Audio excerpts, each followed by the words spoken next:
special episode today talking about Canelo. Just got word Ring Magazine named him the pound for pound best fighter in boxing.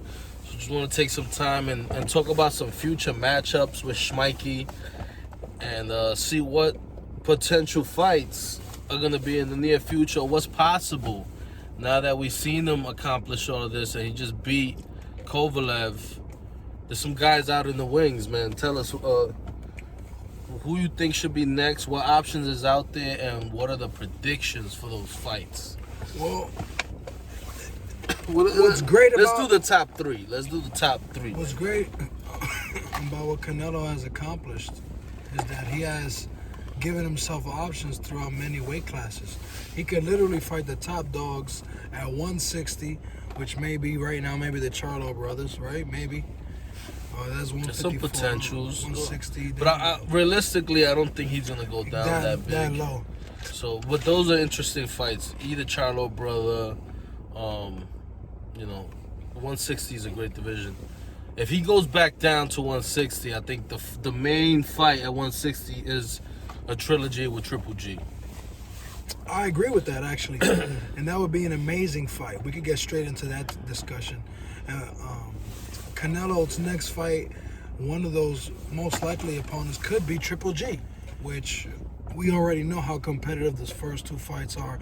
I think universally people believe Golovkin may have slightly turned out and won the first fight, but it was a very close fight. And in my mind, Canelo could have got it too, but Golovkin could have got it as well.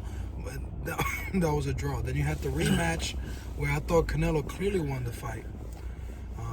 I agree. I think it was a more convincing victory, but still close. Absolutely. And this third time, Triple G hasn't been as impressive in his last fight, which the opponent has something to do with that. Right. But I think Canelo wins this third fight. If that indeed happens, I think Canelo's more fresher of the two. He's younger. He looks like he continues to get better, continues to be dangerous. I think he did better on the second fight, and I think he's going to do better in the third fight. You think that continues? I think that continues with Triple G is probably going to start his decline, even though I would even add that I think the reason why Canelo's able to win these decisions is basically off his style. His style is sharp punching, He doesn't waste any punches. Every punch he throws, he throws to aim and land. Right? It's efficiency. It's like a basketball player. It's like you're either going to shoot, you're going to make a lot, or you're going to pick and choose when to shoot, and your efficiency numbers are going to be high. So Canelo's not a volume striker. He's an efficient striker, and he's a very sharp striker. And he's a very, let's say, a diverse striker. So I think that's the reason why he was able to pull off favorable decisions in many of these close fights. Lara, Golovkin 1 and 2. A lot of these fights is merely because he's sharper. Jacobs. These fights he can pull off because think about the first fight against Golovkin. Did Golovkin land more punches? Yes. But who landed better punches? I believe Canelo landed better punches in the first fight, even though you could argue Golovkin landed more. So I think that became even more true in the second fight, where Canelo landed even more power punches to Golovkin's more jabs. So again, I think Canelo against Golovkin, I would agree with that. I think we're on the same page, that Canelo improves in the third fight. And I think we can pretty much end it at that, unless you have anything else to add. Just, what is another fight out there? Because it looked like he's most likely going to stay, if he stays at light heavyweight. What's the fight that you would like to see? But wait, before we hit that, what division would he fight Golovkin, you think? You think Golovkin goes up to 168? No chance. Canelo goes down to 160? If it happens, a trilogy, it could happen at a catchweight. So you think the likelihood, just to end this, what's the likelihood that Canelo fights Golovkin the third time, being that he just knocked out Kovalev at 175? I don't think I think it's a possibility, but I don't think that's the main fight that's gonna happen. Okay. It's like 30%. I don't. Okay. I think that they're looking to keep him at the higher weights, and I don't know. Triple G, he will definitely go up. So does he stay at 175? Goes to 168? He probably stays at 175. Okay. That's So what I'm let's go into a fight that you believe is a possibility at 175 pounds. Well, who would you like to see him fight? Because I hear he could have two decent options: Beterbiev and Callum Smith, both championship. One I've heard of, which is the scary Beterbiev, which is a great name because he's Beterbiev than the rest. I know that was. If I'm Canelo's people, and again, I know I said this before when I said that I didn't think Canelo was gonna beat Kovalev. I thought he was too big, too dangerous, and I'm gonna say that again. Okay. This guy Against Beterbiev? Beterbiev is too big, too strong. He's younger. He's in his prime. He's in his prime. You know, unified champion, and it's dangerous. It's just too dangerous. I don't think that fight is a fight Canelo can win. So, but the excitement of that fight, I think, is a good fight. I think that it'll definitely be entertaining. But you know, if Canelo beats that guy, he's one of the all-time greats because he's fighting, he's beating prime guys, high level at higher weight classes. We've never seen nothing like that. I mean, Mayweather didn't jump up that heavy. And didn't fight the best every single time at that division either. He took his time. I mean, he fought his guys, but he didn't have... Not immediately like Canelo. Not at middleweight. Like, Mayweather didn't really fight the top middleweight. But even at 140, he didn't fight. He didn't go straight to the top. He took his little time. Fought Arturo Gotti. He didn't go... Canelo's fighting the top dog of the first fight at 175 pounds. That's amazing. That's an amazing thing. Yeah, his first fight up, yep. So, what's the likelihood that he fights Beterbiev? I think that's...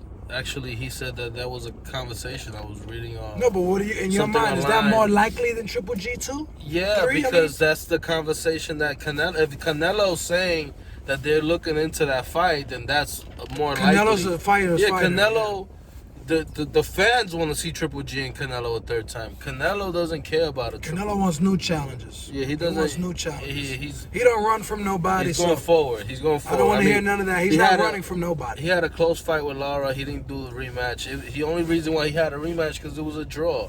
If he won, he's moving forward. He's moving forward to the next big fight. I agree. But the possibility of this one is bigger because it's a new challenge. But you rated that other fight at 30%. Would you say this one is how more likely? I think it's more 50-50. Okay. I think this is the most likely we're going to get this fight. What mentality you believe Canelo's going to be in? Do you believe he's in a kind of, I'm going to take my time and kind of build the next big fight? Or he's just going to go straight to another big fight? Because if he's going to take his time, he might fight Smith, who might be that other guy that I don't really know much about in his career, but he's a championship belt holder. And if he's able to beat that guy, they can kind of revolve the Beterbiev fight against unifying the division. And then it gives Beterbiev a better chance, no pun intended, to get that chance to get that fight to happen. If I'm Canelo's people, I'm not going to put him against Beterbiev. No way. Smith is a better option, and then get him back down to 168, 160. Me personally, the dream matchup that I think all fans want to see at 175 is Ward versus Canelo. That I think most fans will say that they want to see. And who do I got in that fight? Well, it's a tough one because I feel like Andre Ward could beat Canelo, but with the ring rust, I have to edge Canelo. So that would be a huge victory for Canelo and continues his reign at the very top. And what better fight to have if you just been called by Ring Magazine the #1 pound-for-pound fighher? It'll be a pound-for-pound fight. The last pound-for-pound. Remember, Andre Ward retired as pound-for-pound. He was he was announced the pound-for-pound after Mayweather. He retires after Kovalev, and now he comes back. He was a short-lived pound-for-pound. That was the reason why people forgot. And who ends the Kovalev reign? Canelo is the perfect fight to make. But Ward, I don't think he wants to come back. I think he's retired. Mentally, he's, boxing is a tough sport. But So he might not happen. I don't think that's likely going to happen. To that part of the discussion, I do believe that Canelo is equal in skill. Although Andre Ward, you can say, has more skill because he's an Olympian. So I do believe the intricacies of boxing and the sweet science, he might have an edge on Canelo. But in terms of athleticism and sharpness, he definitely has a size advantage as well. I also believe Canelo has a sharpness and quickness advantage over Andre Ward. An aspect of fighting that Andre Ward usually has the advantage in, right or wrong. He's usually the faster guy. He's usually the more agile fighter of the two. So I think this would be the first time where that would be very closer. That would be a lot more closer and more equal. But I would probably argue that Canelo would be the favorite, but I wouldn't be shocked if Ward won that fight. So we're kind of in the same page in that kind of mindset as well. Any other amazing kind of matchups that Canelo has positioned himself for? Because that was the amazing thing he just accomplished. I think those are the top ones. There's not too many. Like, even with Smith, isn't it? David Benavidez at 168. So we got. Let's just break down just to overview the video. That's not gonna happen yet. Benavidez at 168. That was at 160. 160 is Benavidez. 175 could be Smith. Beterbiev. Bivol, I think, is 168, I believe, too, or 175. It's 175. Bivol's 175. You have that other Asian champion that we're definitely going to add the notes. No, that's the guy you talking about. Oh, Bivol? It's something like that, similar. They got similar names. There's a lot of... I'm sure you put it out here somewhere, the wording somewhere. Who that guy is. So, but this definitely was a great discussion, talking about Canelo's future. We're definitely going to talk about specific fighters in the future as well. Maybe talk about the number 2 pound for pound right now. Maybe the arguable other number 1, Lomachenko. Once we hear your comments, we'll definitely go off your comments and give us some feedback. Let us know what you want to hear us talk about, so we can have a better idea. And another thing I was talking with my brother is to talk about some fights in the bare knuckle championship, so we're gonna pay attention to that, and any big fights, any fights from any fight sport. And look forward to our next video, because we're gonna cover the next UFC pay-per-view, which is gonna be stacked. Kamaru Usman versus Donald Trump Jr. Let's go.